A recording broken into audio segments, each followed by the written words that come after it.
అందరికీ నమస్కారం అండి. ఈరోజు తనికెళ్ల భరణి గారి ఇంటికి వచ్చాం. సిరివెన్నెల సీతారామ శాస్త్రి గారితో తనికెళ్ల భరణి గారికి ఉన్న అనుబంధాన్ని ఆయన మాటలో తెలుసుకుందాం. భరణి గారు నమస్కారం అండి. మిమ్మల్ని ఇంటర్వ్యూ చేసే భాగ్యం నాకు కలగకపోయినా ఈ సందర్భంగానైనా మీ దర్శనం చేసుకోవడం, కార్తీక మాసంలో అయినా ఇలా మిమ్మల్ని కలవడం నాకు చాలా సంతోషంగా ఉంది. నేను ఐ డ్రీమ్తో గతంలో ఇంటర్వ్యూ చేశాను. అది చాలా పెద్ద ఇంటర్వ్యూ చేశాను. అది దాదాపు 4.5 గంటలు నేను కావాలని చేశాను. అంతసేపు ఎందుకు, జనరల్గా హాఫ్ అన్ అవర్ అలా ఉంటుంది కదా, హాఫ్ అన్ అవర్ని మించి ఎవరు చేయరు. నేను కావాలని ఒక రికార్డ్ ఎందుకు ఉండాలంటే, రేపన్న రోజున ఒక జీవిత చరిత్ర రాస్తే అన్ని పాయింట్లు గుర్తుండవు కాబట్టి ఇది పెట్టుకుని ఒక్కొక్క పాయింట్ మీద రాసుకోవచ్చు అనే ఉద్దేశంతో టీఎన్ఆర్ అడిగితే చేశాను. అప్పుడు నాకు వాసు గారు, ఈ అధినేత, నాకు పెద్ద పరిచయం లేదు. ఆ తర్వాత మంచి పరిచయం, మంచి స్నేహితుడై నన్ను అమెరికాకి కూడా ఇన్వైట్ చేసి అక్కడ చాలా పెద్ద ఘన సన్మానాలు అవి చేశాడు. ఆయన it's a very good friend of me. అందుకే నిజానికి వాళ్ళు నేను ఊరు వెళ్ళే ప్లాన్లో ఉన్నాను. స్టిల్ మన వాసు గారు చెప్పారని. Thank you sir. మిమ్మల్ని ఇబ్బంది పెడుతున్నా? ఏ ఇబ్బంది ఏం లేదు. It's a pleasure.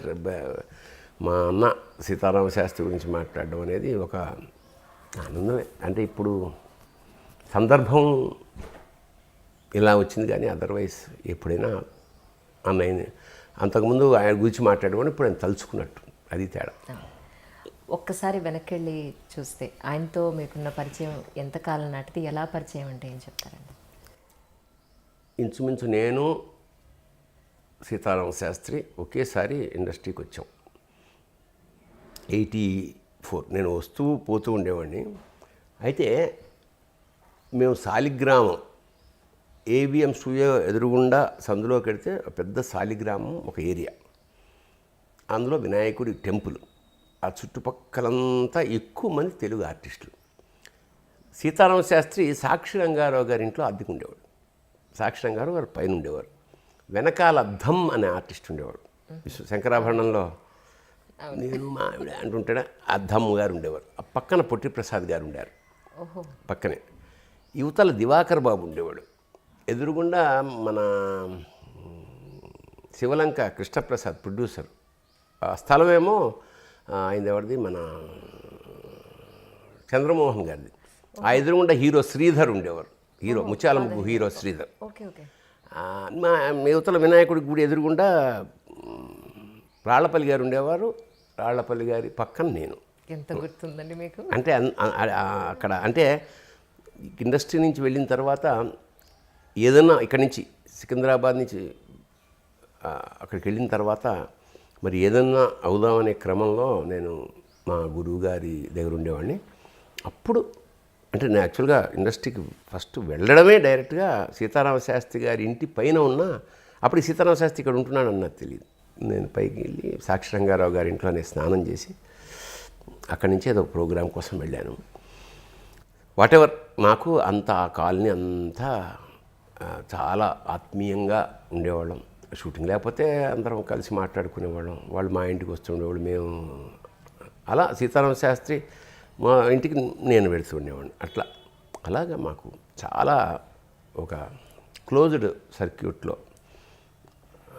వెనకాలే ఒక ఇది, మన దాని పేరు గుర్తులేదు కానీ ఒక హాస్పిటల్ ఉండేది. మా పిల్లలు ఇద్దరు అక్కడే పుట్టారు ఆ డెలివరీ. అప్పుడు మా అబ్బాయి తాగిన తొలి పాలు ఉంటే అవి మా పొట్టి ప్రసాద్ గారి ఆవిడ తీసుకొచ్చి ఇచ్చిందన్నమాట. అంత భయంకరమైన వర్షం అక్కడ ఆ రోజుల్లో. అలాగా సీతారామ శాస్త్రి నాకు పరిచయం. ఎప్పుడు ముఖ్యంగా నైట్ అంతా అందరూ పడుకునేవేళ అయోగిలాగా నిద్రలేచేవాడు. రాత్రి సాయంత్రం మొదలెడితే తెల్లారుజామున దాకా అది అతని టైమింగ్. పగలెప్పుడు అతన్ని కలిసే అవకాశం ఉండేది కాదు. మొన్నటి దాకా ఎప్పుడు పగలంతా నిద్ర, రాత్రంతా రచన, అలా ఉండేది. దట్ వాస్ అది మా. సో ఆ తర్వాత లేడీస్ టైలర్. సార్, ఇన్నాళ్ళ మీ పరిచయంలో, మీ ఇద్దరి పరిచయంలో మర్చిపోలేని సందర్భాలు అనేవి ఏమైనా ఉంటాయి? ఒకసారి మాతో పంచుకుంటారా? స్రవంతి మూవీస్ వాళ్ళ లేడీస్ టైలర్ అనేది మాకు మా ఇద్దరిని బాగా కలపడానికి, ఎవరైనా బాగా కలవడానికి ఫస్ట్ పాయింట్ ఏంటంటే వాళ్ళ ఆలోచనలు వీళ్ళ ఆలోచనలు ఒకలాగే ఉండడం. సీతారామ శాస్త్రి కవి, నేను కూడా రచయితని. అది ఎలాంటి సందర్భం అంటే లేడీస్ టైలరు స్క్రిప్ట్ రఫ్గా అయిపోయాక అందులో పాటలు కావాలి.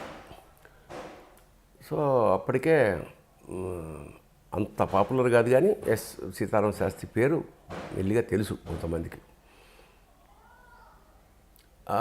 అప్పుడు స్రవంతి మూవీస్ చెప్పా కదా, కమల్ హాసన్ గారి ఆ వీధిలో ఉండేది. అది మణిరత్నం గారి ఇల్లు లేదా సుహాసిని ఇల్లు లేదా వాళ్ళిద్దరి ఇల్లు మొత్తానికి. ఎందుకంటే ఉత్తర పెళ్లి చేస్తున్నారు కాబట్టి. అంటే మణిరత్నం కూడా వస్తుండేవాడు ఆఫీస్కి. అది ఒక రూమ్లో ఈ పరుపులు అవి వేసేసి రచయితలకి రెడీగా పెట్టేశారు. ఇంకా నేను, అన్నయ్య,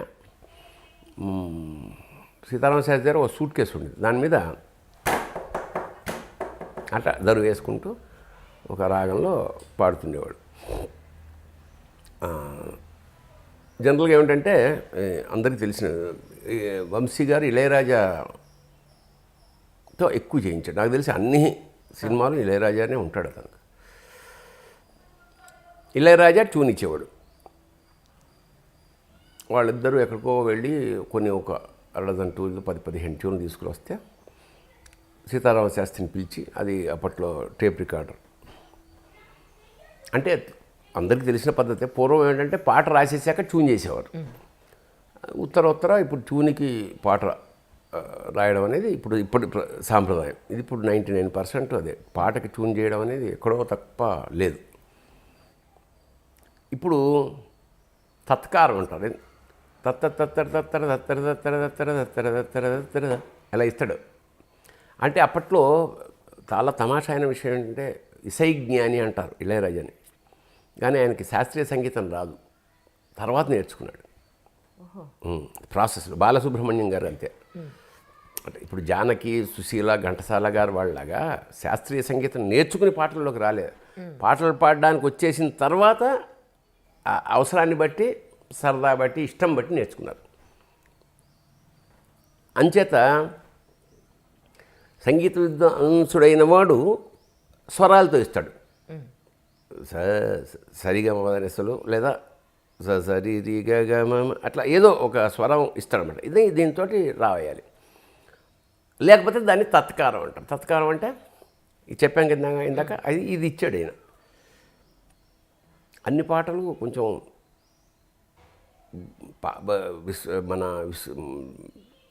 సీతారామ శాస్త్రితోటి ఒక విషయం ఏంటంటే ఏదన్నా ఒక పాట ఇస్తే ఆ పాట రాయడానికి ఎక్కువ టైం తీసుకునేవాడు. ఎక్కువ టైం అంటే ఎక్కువసార్లు రాసేవాడు. అంటే వర్షన్స్, అంటే ఏది తనకి నచ్చి అంటే అదే దాన్ని ఏమంటామంటే ఒక్కొక్క పదాన్ని చిత్రిగా బట్టి దాన్ని వజ్రంలాగా తయారు చేసే పదాన్ని అప్పుడు తను ఫుల్లీ సాటిస్ఫై అయితే తప్ప మనకి రచయిత ఇవ్వడు. వేటూరు గారు ఏమిటంటే, వేటూరు గారు ఏడిపిస్తాడు. దొరకడు ఆయన. ఫస్ట్ మనిషి అంటూ 5 రూములు, 5 హోటళ్ళు, 5 కార్లు, 5 అసోసియేట్లు ఉంటారు. ఈయన ఉండడు. అక్కడ తప్ప వేరే చోట ఎక్కడో మెరుస్తూ ఉంటాడు. ఆయన పట్టుకొస్తే అంటే ఒకవేళ ఆయన వచ్చేస్తే 5 నిమిషాల పాట చూని వినడం, ఆయన సంగీతం కూడా వచ్చు వేటూరు గారికి, అయిపోతుంది. సో 15 రోజులు పడుతుంది ఈ పట్టుకోవడానికి. సీతారామ శాస్త్రి దొరుకుతాడు కానీ ఇవ్వడు. ఎందుకు? ఒక్కొక్క పదాన్ని చెక్కుతాడు, అనుభవిస్తాడు. అందుకనే సీతారామ శాస్త్రి సాహిత్యంలో లాంగ్విటీ అంటే ఇంకా రిపేర్లు చేయడానికి ఏముండదు అక్కడ. ఒక కోహినూరు వజ్ర కిరీటం అలా రెడీ అయ్యి ఉంటుంది. అంటే అందువల్ల అది శాశ్వతత్వం ఉంటుంది. అలాగా ఆ పాట పుట్టుక నుంచి ఆ పాట రికార్డ్ అయ్యి జనంలో పాపులర్ అయ్యేదాకా నేను అతనితోటి పర్టికులర్ సినిమాకి, తర్వాత చాలా సినిమాలకి చాలా పాటలు అతను రాశాడు. కానీ మాకు ఆ సంబంధాలు ఏముండవు. ముందు పాటలు రికార్డ్ అయిపోయిన తర్వాత ఇంకా మాకు వాళ్ళతో సంబంధం ఉండదు. మా స్క్రిప్ట్ మాకు ఉంటుంది, మధ్యలో వచ్చేది రికార్డ్ చేస్తుంటారు, ఎప్పుడైనా పరిచయం అవుతుంది. కానీ స్రవంతి మూవీస్లో అట్లా కాకుండా ఆల్మోస్ట్ ఒక ఏడాది పాటు ఈ was involving in the script also. అంటే కథ చెప్తుంటే పక్కన ఉండేవాడు అనమాట.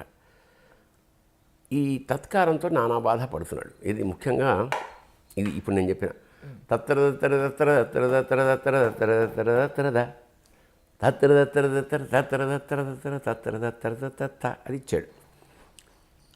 ఏమిట్రా నన్ను ఒరే అనేవాడు, ఎందుకంటే నేను అన్నయ్య అనేవాడిని, నన్ను ఒరే అని.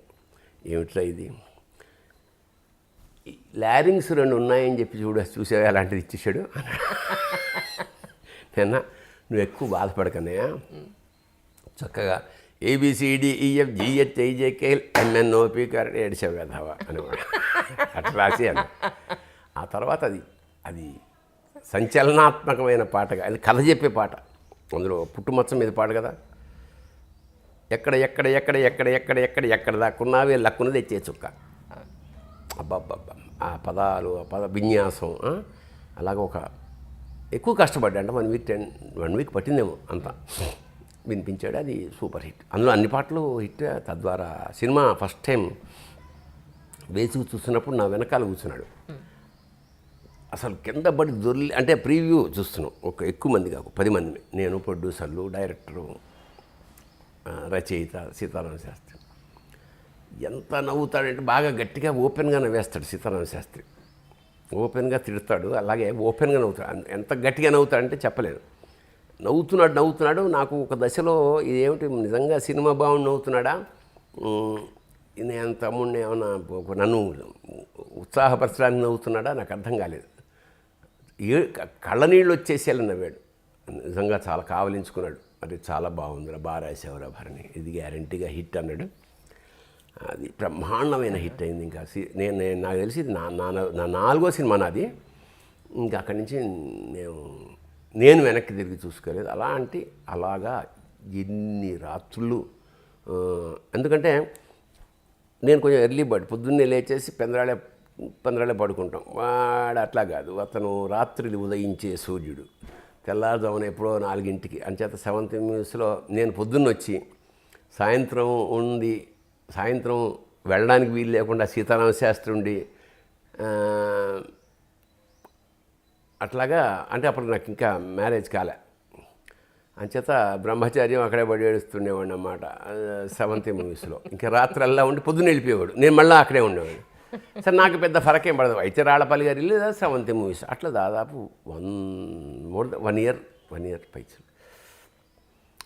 ఈ క్రమంలో తమాషాలు ఏమిటంటే, అదర్ దాన్ ఫిలిం సాంగ్స్, ఇప్పుడు జగమంత కుటుంబం నాది, ఏకాకి జీవితం నాది, ఇది యాక్చువల్గా సినిమా కోసం రాసిన పాట కాదు.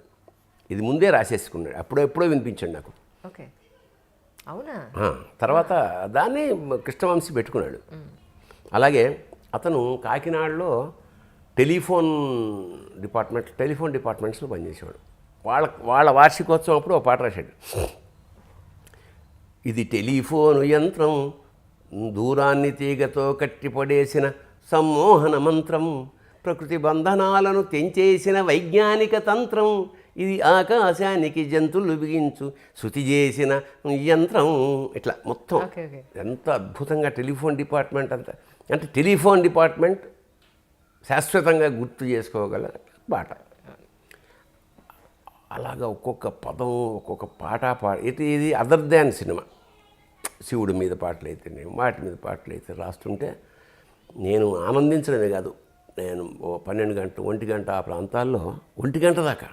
అప్పుడు నేను హైదరాబాద్లో ఉన్న మా సుందరం గారి మిసెస్, ఆవిడ మంచి సాహిత్య అభిలాషి, అప్పుడు వెళ్ళిపోయాడిని 1 గంటకి. ఏంటి నాన్న చెప్పంటే, అమ్మ మీరు పాట వినాల్సిందే, ఇప్పుడే కొత్తగా రాశాడు అని, అంటే బలవంత పెడుతున్నాను, తెలిసినా కూడా ఎంజాయ్ చేస్తుంది అన్న నమ్మకం.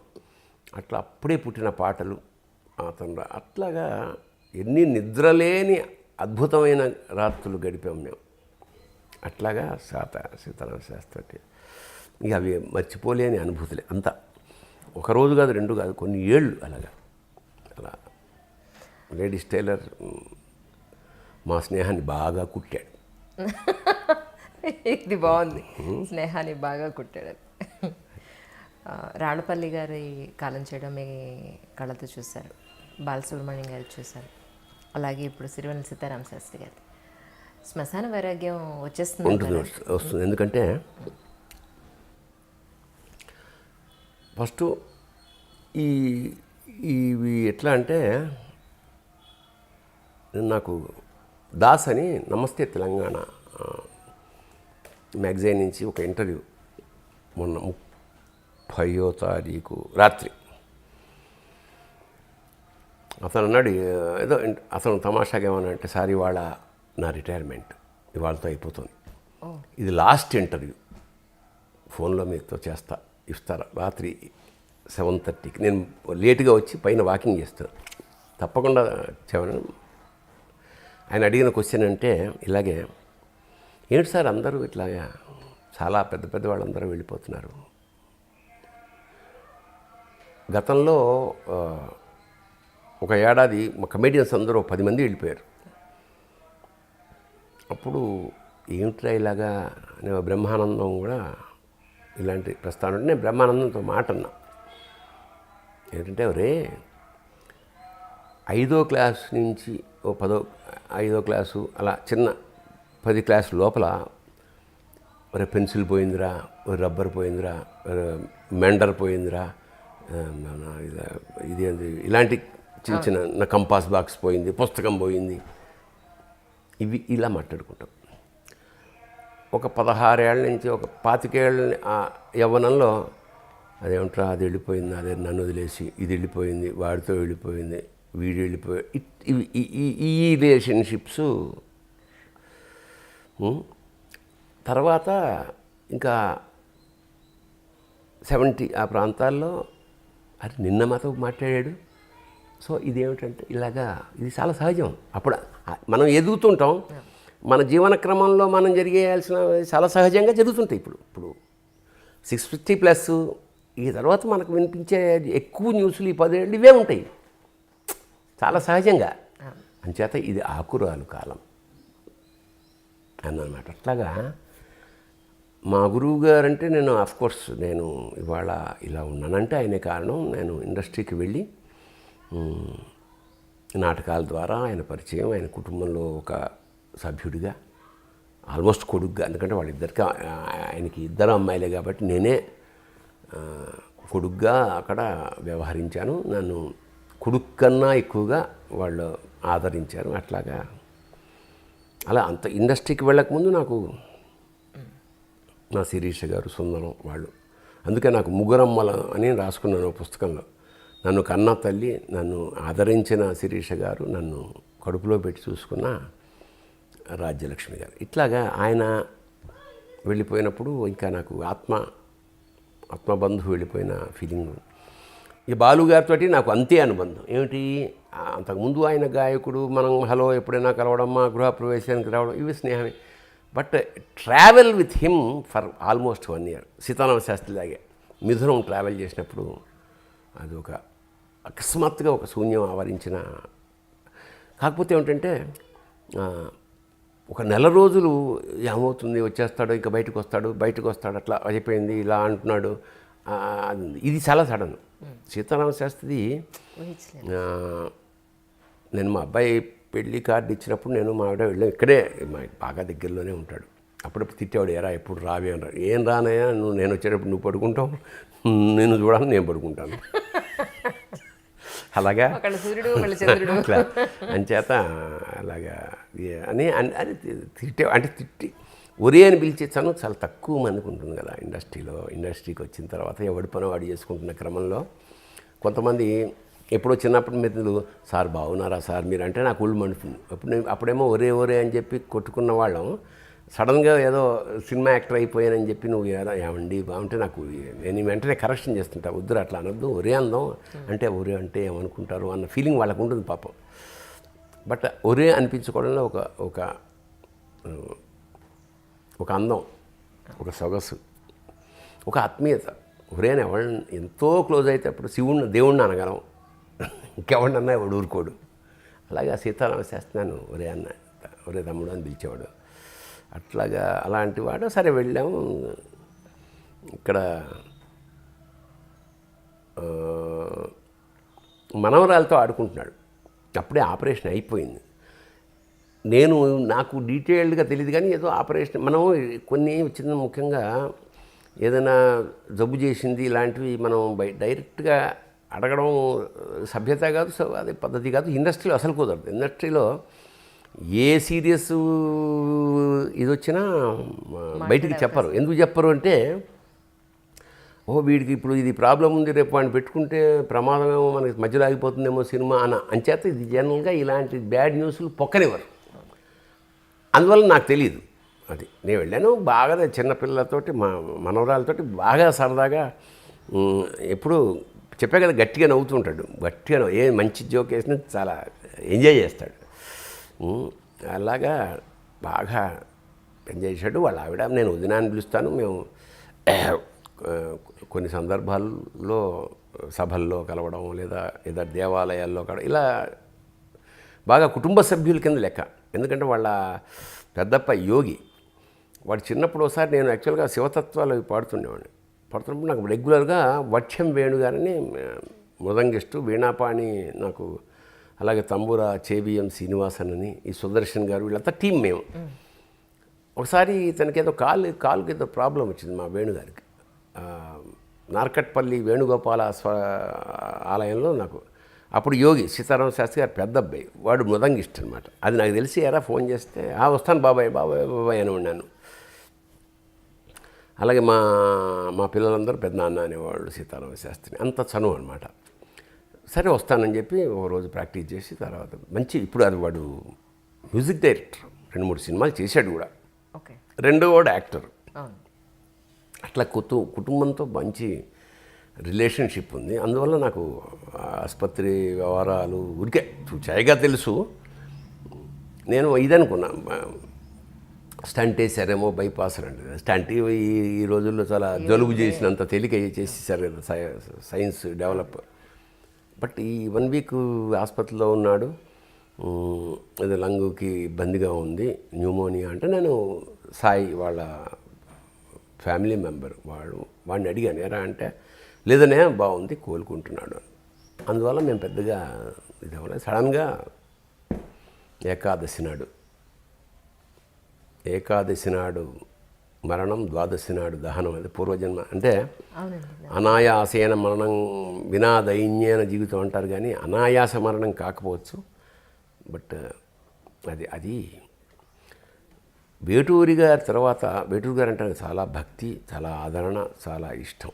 ఆ సాహిత్యం చాలా అలవోకగా రాయడం అనేది ఆయన చేసాడు. నాకెంత ఇష్టమో, నాకెంత భక్తో మన సిరివెన్నెల కూడా అంతే భక్తి ఆయన అంటే. ఆ తర్వాత ఆయన ఉండగానే ఇతను ప్రవేశించాడు. ముఖ్యంగా విశ్వనాథ్ గారి సినిమాల ద్వారా ఇంకా శివతత్వాన్ని కాచి వడపోసి సినిమాల్లో, ఎందుకంటే సినిమా మాధ్యమంలో జనరల్గా రొమాంటిక్ సాంగ్, డ్యూయట్స్ ఎక్కువ ఉంటాయి ఎవరికైనా. పాటల చేతికి ఒకటే సబ్జెక్టు, హీరో హీరోయిన్ డ్యూయట్. ఇప్పుడు బ్యాక్గ్రౌండ్ సాంగ్ ఒకటో రెండో ఉంటుంది. బట్ సీతారామ శాస్త్రి అదృష్టం ఒకటి. చాలా ఆయన రాసిన పాటల్లో మీకు బాగా ఇష్టమైన పాట అంటే ఏంటారు? కవిత కానీ పాట కానీ? నాకు సిరివెన్నెలలో పాటలన్నీ నాకు చాలా ఇష్టం. ఎందుకంటే ముఖ్యంగా ఆది భిక్షు వాడిని ఇది కోరేది, అందులో దాన్ని నిందా స్తుతి, కాసుల పురుషోత్తమ కవి నిందాస్తుతి. మనకు సాంప్రదాయం ఉందన్నమాట. అదేమిటంటే, దేవుణ్ణి ఎవడబ్బా సొమ్మని అని రామదాసు తిడతాడు. బాధ కలిగినప్పుడు భక్తుడు, నీవు కులుకూచు తిరిగేద ఎవడబ్బా సొమ్మని రామచంద్ర,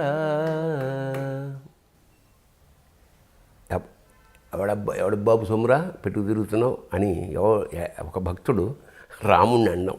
తర్వాత రియలైజ్ అయ్యి, అబ్బా తిట్టి తినంది ఆయాస పడబోకు రామచంద్ర, ఈ దెబ్బల కోర్వక అబ్బా తిట్టి తినయ్యా రామచంద్ర. ఇది నిందాస్తుతి లక్షణం. ఏమిటంటే బయటికి తిడుతున్నట్టు ఉంటుంది, దాని లోపల అవ్యాజమైన ప్రేమ. అంటే తల్లి ప్రేమ. తల్లి గమనించారు ఎప్పుడన్నా, రోడ్డు మీద గబుక్కుని ఇలా పరిగెడుతుంటే బండి ఆగిపోయి అంటే లటకం చెయ్యి లాగేస్తుంది తల్లి. లాగేసిన తర్వాత వెంటనే చిత కొడుతుంది. ఇదేంటమ్మా ఒక్కటేసి అది అది ఎంత సహజం అది. అవును, తల్లి లక్షణం అది. అవును. అంటే అదేమిటి అది పడిపోతుందో కింద పడుతుందని చెప్పి రెక్కబట్టి లాగేయడం ఏమిటి, లెక్కకి చచ్చేలా కొట్టడం ఏమిటంటే అదే తల్లి. ఆ కొట్టడంలో నేను గనక రాకపోతే నాకెంత అన్యాయం జరిగేది అన్న చేత తల్లి దెబ్బలు ఎప్పుడు అవి గుర్తుండి, తల్లి తప్ప ఇంకెవరికి ఉంటుంది ఎవరినైనా కొట్టే అధికారం. అలాగా దేవుడు కూడా నిందాస్తుతి అనేది ఒక సంప్రదాయం, తెలుగు సాంప్రదాయం. నాకు తెలిసి ఇంకా ప్రపంచ సాహిత్యంలో ఇంకా ఆ పద్యమే లేదు, ఈ సాంప్రదాయం అసలు లేదు.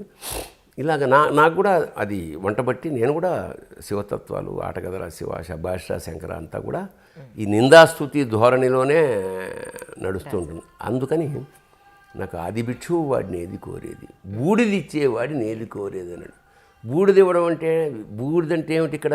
విభూది. విభూది అంటే ఏమిటి? ఐశ్వర్యం. బూది అంటే ఐశ్వర్యం, విభూది అంటే మహైశ్వర్యం అన్నారు. ఏంటి? విభూతిర్భూతిరైశ్వర్యం అణిమాదికమష్టదా అణిమ మహిమాచేవ గరిమా లఘిమాతదా ప్రాప్తి ప్రాకామ్యమీశత్వం వసిస్తంత అష్టభూతయ. సో అష్టనిధులు, అష్టసిద్ధులు నవనిధులు ఇచ్చే వైభవాన్నే విభూది అంటారు. అంచేత వాడు ఇస్తున్నవాడెవడు? శివుడు. తమాషా ఏమిటంటే ఇప్పుడు విష్ణువు ఉన్నాడు, ఇంకోడు ఉన్నారు, వాళ్ళంతా ఐశ్వర్యవంతులు. వాళ్ళు ఇవ్వడంలో పెద్ద ఆశ్చర్యం లేదు, ఇలా తీసి ఇచ్చేయచ్చు. వీడి దగ్గర ఏముంది? పాము. మరి ఎందుకు అంటే యతిరాజు శివుడు, విభూదే ఐశ్వర్యం. అందువల్ల ఏమిటంటే ఏమీ లేని వాడు ఇవ్వడం గొప్ప కదా. వాడి దగ్గర ఏముండదు, వాడు ఏమి ఉంచుకోడు. మనం రత్నాలు తాపడం అవే అసలు శివలింగం ఇలా ఉంటుంది. అందులో నీళ్లు తప్ప ఏమీ నిలవవు. అసలు ఏమీ ఉంచుకోనివాడు, ఏ అలంకరణ లేనివాడు, రూపరహితుడు, వాడే శివుడు. అంచేత విభూది బూడిదిచ్చేవాడిని ఏది కోరేది అంటే ఐశ్వర్యం అంతా ఇచ్చేసేవాడిని ఇంక వాడిని నేనేం కోరను వాడిని. అంత ఇంటర్నల్ మీనింగ్ తోటి పాట పరమ తెలుగు చలనచిత్ర పరిశ్రమకు సంబంధించి, పైగా అంత అందమైన నల్లటి తీయటి గొంతిచ్చేవు ఆ కోకిలకి, దాన్ని నల్లటి రూపం ఇచ్చేవంటే అది కాంట్రాస్ట్ జీవితం. అద్భుతమైన అపర సౌందర్య రాశి లాంటిది అమ్మాయికి కురూపి వెధవ దొరుకుతాడు. ఉత్తమురాలైన వాడికి దుర్మార్గుడు దొరుకుతాడు. పోనీ దుర్మార్గుడికి ఉత్తమురాలు దొరుకుతాడు. ఈ కాంట్రాస్ట్ అంటే ఇద్దరు మంచివాళ్ళు, ఇద్దరు ఉన్నతులు, ఇద్దరు సంస్కారవంతులు, అంటే సంసారం చేయడమే ఉంది. ఈ ఆర్ట్స్లో ప్రయాణం చేయడమే జీవితం. సంసారం అంటే ఏమిటి? ప్రపంచం. సంసారంలో సంసారం మనం చేస్తున్నది. సో ఈ భావాలన్నిటినీ ఇప్పుడు వాడు అట్లాగే జగమంత కుటుంబం నాది, ఏకాకి జీవితం నాది, ఇది అన్వయించుకుంటే అందరికీ వర్తిస్తుంది. చాలా ఈ ఒక్క లైనే మొత్తం ఇంకా చెప్పక్కర్లా. ఇప్పుడు మన ఫోన్ నెంబర్లు ఎన్ని ఉంటాయి? 1000 ఉంటాయి. ప్రాణావసరం వస్తే ఒక్క నెంబర్ కొట్టండి, ఏదో ఒక మిషన్ ₹1,00,000 కావాలని, అంటే నీకు స్నేహితులు ఎవరన్నా కావాలి అనుకుంటే అర్జెంటుగా ₹1,00,000 కావాలి, లేదా ప్రాణావసరం వచ్చిందని ఫోన్ చేయి. అప్పుడు మన టెలిఫోన్ నెంబర్ లిస్ట్ ఎంత తరుగుతుందో తెలిసిపోతుంది. జగమంత కుటుంబం నాది.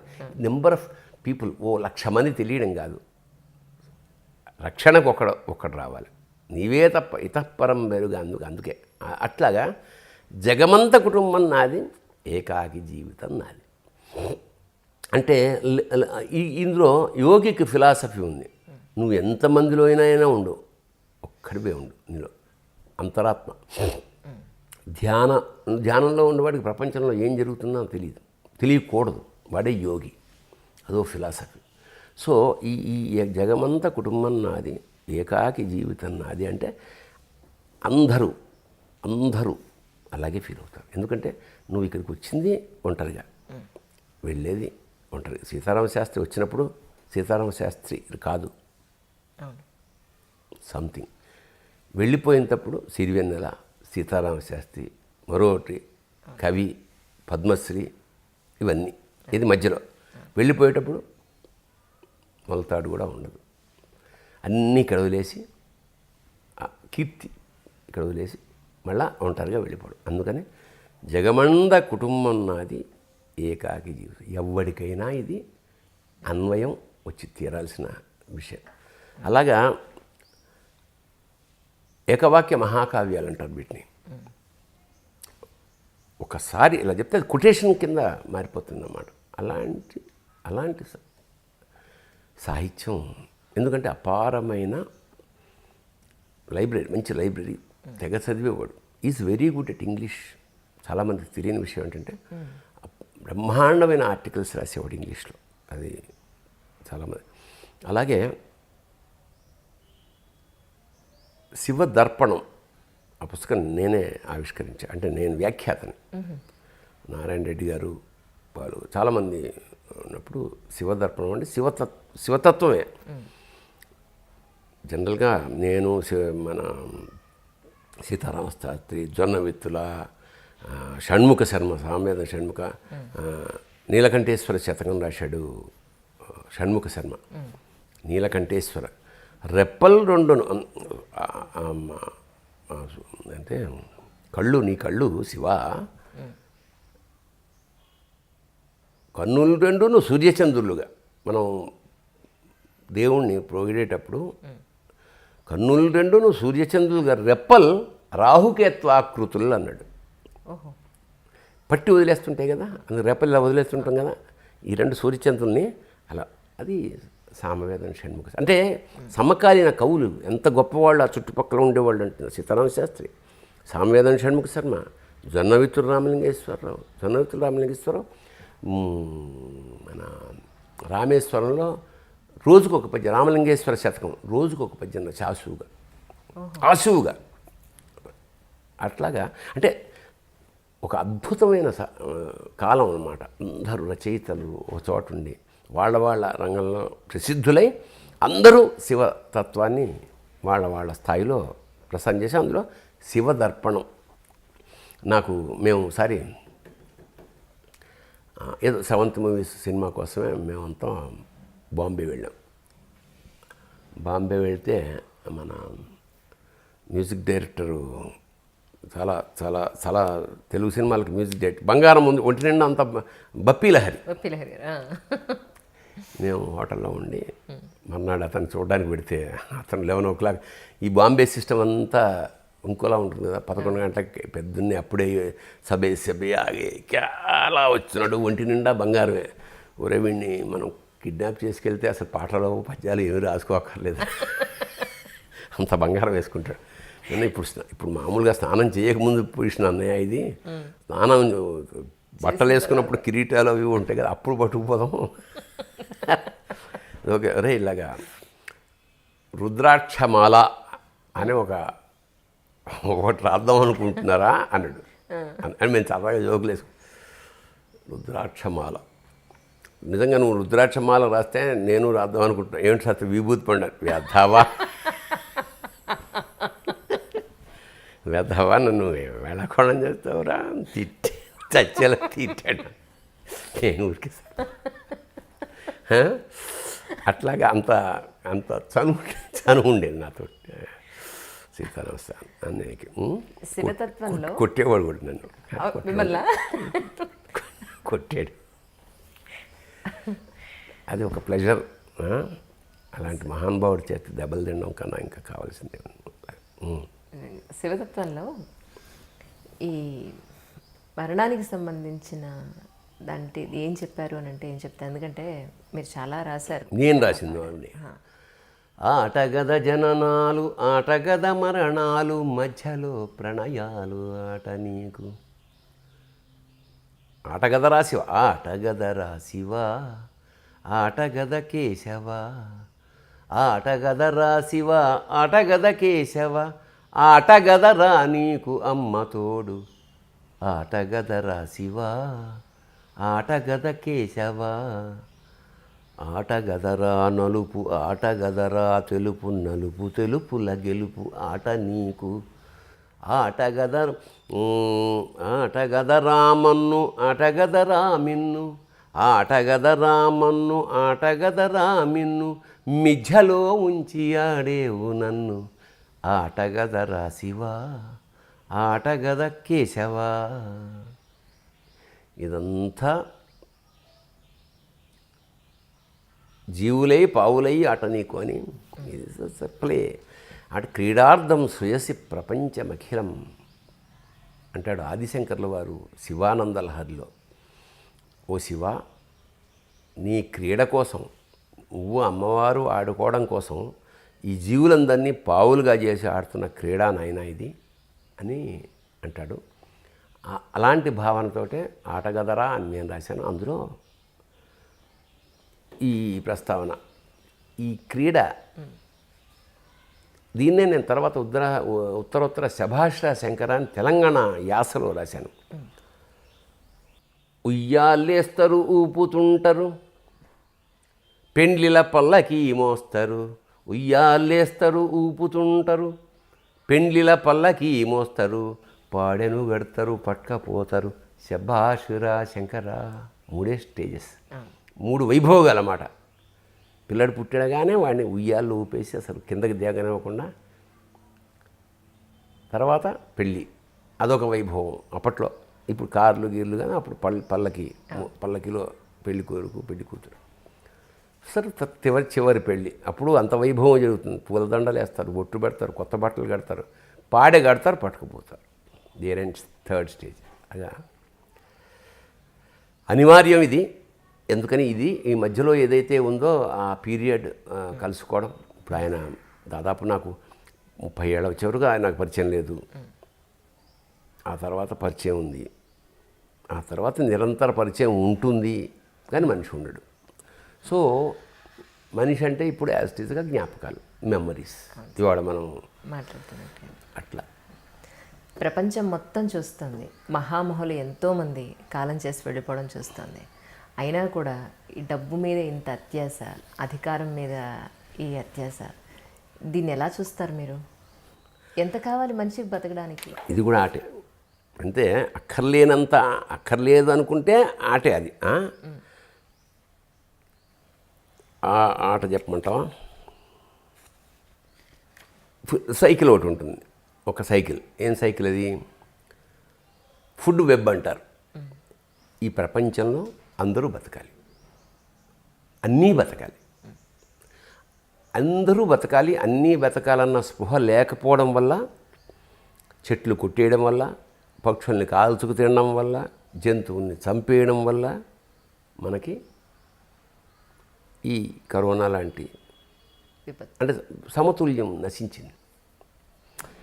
7 అంతస్తుల బంగళాలో ఒక కేక్ తిని ముక్కు వదిలేసామనుకో, 7 అంతస్తుల బంగళా, ఏసీ మొత్తం సరే, ఏమి క్లోజ్డ్ సర్క్యూట్ అయినా 4వ రోజు ఇప్పటికీ ఉండదు అక్కడ, కేక్ ముక్కు ఉండదు. ఎందుకు ఉండదు? చీమ వస్తుంది. ఎక్కడి నుంచి వస్తుంది? 7వ అంతస్తులో నువ్వు కేక్ తినాను, దానికి ఎలా తెలుస్తుంది? మరి వాటిని చంపేస్తే ఎట్లా? చీమలు కూడా ఉండాలి. చీమల మీద ఒక రీసెర్చ్ చేసిన సైంటిస్టు ఒక మాట చెప్పాడు. ఈ భూలోకంలో చీమలు అనేవి కనుక లేకపోతే యావత్ భూలోకము ఒక పెంట కుప్ప, అది అక్కడే ఉంటుంది. మనకి ఈ స్కావెంజర్ బర్డ్స్ అని ఉంటాయి. కాకి అవసరం మనకి. కాకి అన్నీ మంచివే తినేవి కాదు, చెడ్డవి తినేవి కూడా కావాలిగా. అవునండి. ఎలక చచ్చిపోయింది, ఆ దుర్గంధం భరించగలవా మనం? అది తింటుంది కాకి, గద్ద పడిపోతుంది. అంటే ద స్కావెంజర్ బర్డ్స్ అంటారు వాటిని. అలాగే హైనాలు, ఇవన్నీ కూడా అవి చెత్తంతా. అంటే నీకు మిగలనివ్వు, ఆ శవ కళేబరాలు ఎముకలతో సహా మిగలనివ్వవు. అవన్నీ ప్రకృతిలో భాగం, అవి ఉండాలి. వాటిని ఎప్పుడైతే నువ్వు నెగ్లెక్ట్ చేసి, అవి ఉండడానికి ఆధారభూతమైన చెట్లు, ఆ గూళ్ళు లేవు, ఆ పళ్ళు లేవు, కోతులు రోడ్డు మీదకి వచ్చేస్తున్నాయి తినడానికి. మరి అక్కడ పళ్ళు లేవు, ఇక్కడ అల్లరి చేస్తుంది, ఇంట్లో దూరిపోతుంది, దౌర్జన్యం చేస్తుంది, కోతుల గ్యాంగ్ వస్తే తట్టుకోవడం కష్టం. ఈ మధ్య కంప్లైంట్స్ కూడా వస్తున్నాయి. పులులు రోడ్డు మీదకి వచ్చేస్తున్నాయి. ఎందుకు వస్తే పులులు రావే, రాకూడదే. నువ్వు అడవులు ఆక్రమించి అడవులు కొట్టేసి గంధపు చెక్కలు కొట్టేసి మొత్తం కొట్టేస్తే అక్కడ ఉండాల్సిన పులి వాటి స్థలంలో నువ్వు వెళ్ళి ఆక్రమించిన తర్వాత అవి నీ స్థలంలోకి ఎందుకు రావు? ఆటగదరా నీకు కీటకములు కూడా పక్షులకు ఆహారమైన ఎప్పుడు. అది నీకు ఆటే. ఏదాట? ఈ చిన్న చిన్న పురుగులన్నింటినీ పక్షులు తినేస్తాయి. ఆటగదరా నీకు కీటకములు కూడా పక్షులకు ఆహారమైన ఎప్పుడు. ఆటగదరా నీకు పక్షి అండాలకై సర్పాలు వృక్షాల వాకువేళ. ఈ కీటకాలు పురుగులు ఇవన్నీ తిన్న పక్షి ఎక్కడో చెట్టు మీద గుడ్డు పెడుతుంది. ఆటగదరా నీకు పక్షి అండాలకై సర్పాలు వృక్షాల వాకువేళ. ఆ గుడ్డు తినడానికి పాము పాకుతుంది, ఎక్కువ సార్లు సక్సెస్ అవుతుంది. అందుకే 4 గుడ్లు ఉంటాయి. ఇప్పుడు పంది, మేక ఇలాంటివి ఎక్కువ సంతానం పెడుతుంది. పెద్ద పెద్ద ఏనుగు ఒకటే, పులి మ్యాక్సిమం సింహం 4, జింక ఏడాది ఓల్డన్ని. వీటి ఆహారం అవుతుంది. అంత ఆహారం కావాలి కాబట్టి బ్యాలెన్స్ చేసుకోవడానికి ఈ సంతానం ఎక్కువ, క్రూర జంతువులకి తక్కువ, ఇట్లా కొంత లెక్క ఉంది. ఆటగదరాని అప్పుడు ఆటగదర్రా నీకు పాము పడగలవైన గురి చూసి విసిరేటి గద్దగోరు. మళ్ళీ పాముల్ని పక్షులు తినేస్తాయి. పాము పడగలపైన గురి చూసి విసిరేటి గద్దగోరు. ఆటగదరా నీకు ఆయువుడిగిన పక్షి. పక్షి చచ్చిపోతుంది, నేల రాలిపోతుంది. అప్పుడేమిటి? ఆటగదరా నీకు ఆయువుడిగిన పక్షి మేనిపై వేలాది కీటకాలు. ఇది వెబ్ సైజ్. అంచేత నువ్వు అన్నట్టు ఐశ్వర్యం మనకి కొంత అంటే ఎంత కావాలో మనకి ఒక అద్భుతమైన స్టేట్మెంట్ ఉంది. మనకి డబ్బు కావాలి. అస్సలు డబ్బు లేకుండా అంటే మనం సన్యసించి జీవితంలో అన్నీ మానేయలేము. అన్ని కోరికలు తీర్చుకోవాలి. మానవ జన్మ ఎత్తినందుకు డబ్బు కావాలి. డబ్బు సంపాదించాలి. అది మితం, ధర్మబద్ధమైన డబ్బు అన్నాడు మనవాడు. ధర్మంగా నీకెంత కష్టపడితే వచ్చే డబ్బుని అందులో కొంత పర్సంటేజ్ని లేని వాళ్ళకి, ఇది సంపాదించుకోలేని వాళ్ళకి, అదే ఫిజికల్లీ ఛాలెంజ్డ్, ఆరోగ్యం బాలేని వాళ్ళకి, ఇది ధర్మం. అందరిది తనకే కావాలనుకునే స్వార్థంలో అదే వాడు ఎవడు పట్టుకుపోయేది ఏం లేదు. ఇక్కడ లక్షాధికారైన లవణమన్నమే కానీ బంగారు మెరుగు బంగారంబు మింగబోడు అన్నాడు. అంచేత అది రియలైజ్ అవరు. అదే చమత్కారం, అదే ఆట. ఏదో ఆ తాపత్రయం ఇంకా ఈ సంపాదనలోనే వాడి జీవితం మొత్తం అయిపోతుంది. తర్వాత శూన్యమే మిగులుతుంది. అలా మీరు నమ్ముతారా పునరపి జననం పునరపి మరణం అనేది? నాకు పెద్ద నమ్మకం లేదు. నా జీవితం నాకు సంబంధించి ఏదైనా సరే స్వర్గం అంటే స్వయంగా నిర్మించుకునేది అని నా అభిప్రాయం. నరకం ఉంటే కూడా అలాగే. మన ప్రవర్తనతోటి, మన భావాలతోటి మనం ఈ మరి అత్యంత ఉన్నతమైన ఈ జన్మ మానవ జన్మ అంటారు. ఎందుకంటే ఒక దానం మనిషి చేయగలడు, పక్షులు అవి చేయలేవు.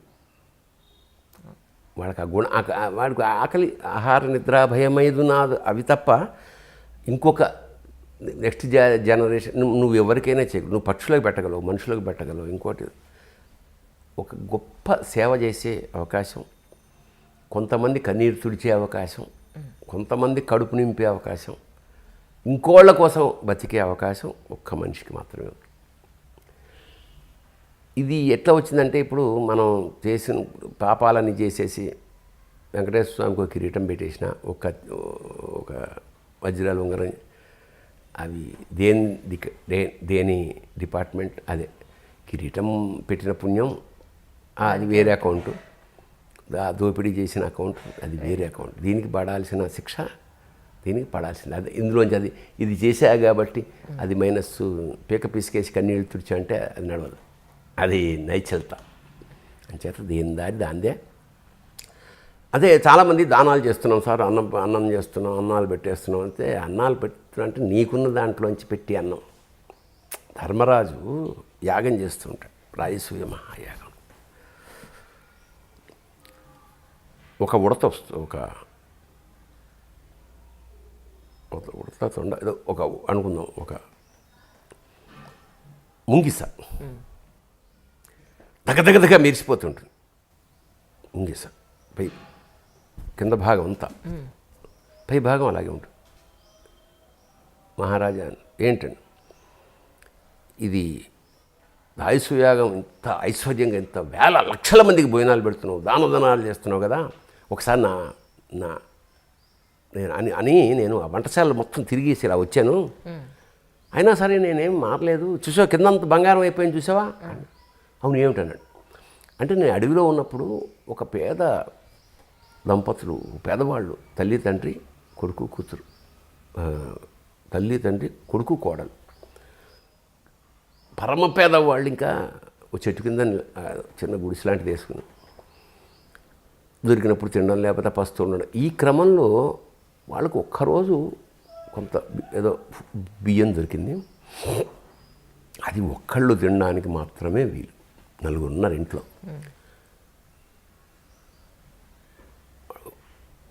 నువ్వు అంటే నలుగురు తినడానికి చాలదు, అది ఒకరికే కడుపు చచ్చిపోవాలి, ఇంకా అది అయిపోతే చచ్చిపోవడమే.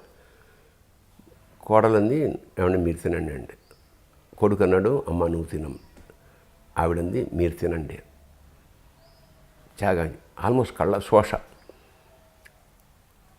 మరో గతి మీరుంటే కుటుంబం వర్ధిల్లుతుంది, ఏదో ఆ పాపం ఇంటి పెద్ద. సరే మొత్తం వండి తింటూ ఉండగా ఇంకొక ఎవరో అతిథి వచ్చారు. అయ్యో, రెండు అని వాళ్ళకి ఇచ్చి పెట్టేసి అతిథి తినేసి ఆశీర్వదించి వెళ్ళిపోయాడు. చిన్న చిన్న రేణువులు కింద పడ్డాయి, అందరూ చచ్చిపోయారు, నలుగురు పోయారు. నేను వచ్చి ముంగిసి చెప్తాను, ఇట్లా వచ్చి ఆ చిన్న చిన్న రేణువుల పక్క నుంచి అలా పెడితే నా శరీరం అంతా బంగారం అయిపోయింది. అంటే త్యాగం తాలూకా ఎఫెక్ట్. బాబు ఇది ఇంత పుణ్యభూమి అనమాట. మరి సగమే అయిందంటే కింద భాగం, మరి ఇది పూర్తిగా బంగారం కావాలంటే ఏం చేయాలి నేను అంటే నాకు తెలిసింది ఇట్లా రాజసూయాగం ధర్మరాజు చేస్తున్నాడని. అయితే మొత్తం బంగారం దాని వచ్చి మొత్తం వంటశాల మొత్తం తిరిగాను స్వామి, ఏం కాలేదు. మరి మీరే ఆలోచించుకోండి ఎవరిది గొప్ప అని. కథలో మనకి ఏం చెప్తుంది, ఓకే లేనివాడు తనకి ఉన్న దాంట్లోంచి ఇవ్వడం పరమోత్కృష్టమైన దానం. ₹1,00,00,000 ఉండి ₹15 ఇవ్వడం అది గొప్ప కాదు. ₹1,00,00,000 ఉంటే ₹1,00,00,000 ఇచ్చే మనం నీకు అవకాశం ఉన్న మేరకు హెల్ప్ చేయి. ఇంకా ఇది జరగదు. ఇది అంచేత ఎలా ఉంటుందంటే ఇంకా అందుకని మనం ఆట గదరా నీకు అన్నపూర్ణ ప్రియ, ఆకలికి భిక్షాటనాట నీకు. అన్నపూర్ణ శివుడు భార్య ఎవరు? అన్నపూర్ణ. అందరికి ప్రపంచం అందరికి అన్నం పెట్టే తల్లి ఆవిడ. నువ్వేమో అడుక్కోవడమా? ఈ అడుక్కోవడం ఏం అడుక్కుంటున్నాడు వాడు? అన్నం అడుక్కోడు, భక్తిని అడుక్కుంటాడు. నువ్వు భిక్ష వేస్తే వాడు మోక్షం ఇస్తాడు. అది కథ. అంచేత ఇది నువ్వు ఎన్ని నీతులు చెప్పు, ఎన్ని కావ్యాలు రాయి, ఎన్ని సినిమాలు తీ, మనుషులు మారిపోవాలి, దేశభక్తి రావాలి, ఇలా దానాలు చేయాలి, అది స్వతహాగా దాతృత్వం, ప్రియవక్తృత్వం, ధీరత్వం, ఉచితజ్ఞత అభ్యాసేన నలభ్యంతే చత్వారి సహజోగుణ అన్నారు. దాతృత్వం ఎవరికన్నా ఇవ్వాలనే లక్షణం ఉందే అది సహజంగా రావాలి. ప్రియవక్తృత్వం చక్కగా మాట్లాడగలగడం అది సహజంగా రావాలి. ధీరత్వం, సాహసం, దేశాన్ని కాపాడే సైనికులు ఎవరైతే ఉన్నారో మనం ఎంతసేపు మన కొడుకుని ఆ మిలిటరీలోకి పంపం, పక్కవాడు వెళ్తే ఇంత గొప్పవాళ్ళండి వాళ్ళు అంటారు. అట్లా ఊళ్ళో వాళ్ళ పిల్లల్ని ఎంత మెచ్చుకుని మనవాడు నాన్న జాగ్రత్త ఇక్కడ రన్నింగ్ బస్ ఎక్క కింద ఆడిపోతూ ఉంటాం అంచేత ధీరత్వం ఇవన్నీ సహజంగా వచ్చే లక్షణాలు. అలాగే దానిలో కవిత్వం కూడా, అది కూడా మా అన్న సీతారామ శాస్త్రికి సహజంగా అబ్బింది కాబట్టి ఆ వెన్నెలలు ఎప్పటికీ ఆరిపోవు. చాలా సంతోషం సార్, నిజంగా చాలా మంచి విషయాలు చెప్పారు. కానీ మీరు జర్నీ ఉందన్నారు కాబట్టి మిమ్మల్ని ఇంక నేను ఇబ్బంది పెట్టట్లేదు, లేకపోతే ఇంకొక ప్రశ్న అడుగుదాం అనుకున్నాను. అడిగాయి. ఇప్పుడు మీరు ఇందాక అన్నారు ఈ లిస్టే అని. అలాంటప్పుడు మరి ఏ లిస్ట్ ఎక్కువ ఉందో చూసుకుని దాన్ని అనుభవించడానికి మళ్ళీ ఇంకో జన్మ లేదంటారు ఎందుకు? మీరు దాన్ని ఎందుకు నమ్మరు? నేనేమంటున్నానంటే నీకు అన్నీ ఇక్కడే జరిగి పూర్వం అయితే ఇంకా వీడిని కొంచెం రిజర్వ్లో పెట్టి నెక్స్ట్ జన్మకి ఏదో కన్ను పోకూడదాం కాలు ఇప్పుడు చూస్తున్నావు కదా నువ్వు చేస్తున్న దానికి ఇప్పుడే స్పాట్లో పేమెంట్ అయిపోతుందిగా. అవును, అదే అంచేత అక్కడ కూడా కంప్యూటర్ సిస్టమ్ పెట్టేసాడని నా అనుభవం. మళ్ళీ వీడిని తీసుకెళ్ళి వీడిని అకౌంట్స్ పెట్టి అకౌంట్ దాటి వీడికి ఒక లెడ్జరు వీడికి ఒక అండర్లైన్ ఇచ్చేసే వెంటనే ఒక పాపం వెంటనే ఫటా అవుట్. ఇవన్నీ ఏమిటివి ఈ చేస్తున్న దుర్మార్గాలకి? సో స్పాట్ పేమెంట్ ఉందని నేను నమ్ముతూ ఓహో శుభం. అలా అయితే మరీ మంచిది. మరీ మంచిదంటే మంచిదే. ఇప్పుడు మనమో పాపం చేసాం, దీనికి వచ్చే జన్మలో కదరా అనుభవిస్తామంటే ఎవడన్నా భయం ఉంటుందా? అందుకని ముందుకు తీసుకొచ్చాడు. అంచేత కార్తీక మాసంలో నిజంగా మీ దర్శనం శివుని చూసినంత మహద్భాగ్యం నాకు మాత్రం. శంకర కింకరీతి మనం ఆ రేణు ఉంటాడే, ఆ రేణు లాంటి వాడు. శుభం భూయాత్. Thank you sir. Hi, this is Isha Chavla. This is Manara Chopra. Hi, this is Kartikeya. నేను డైరెక్టర్ తేజ అని. Press the bell icon for more updates. For more such videos, please subscribe to iDream. For more videos, please subscribe to iDreams. For more videos, please subscribe to iDream. And you're watching iDream Media. Please like, share, and subscribe to the channel. And don't forget to subscribe to iDream. Please subscribe iDream Media. Do subscribe to iDream. Subscribe to iDream Media. Do subscribe to iDream Media. Don't forget to subscribe. Click on the button below. Don't forget to subscribe to iDream.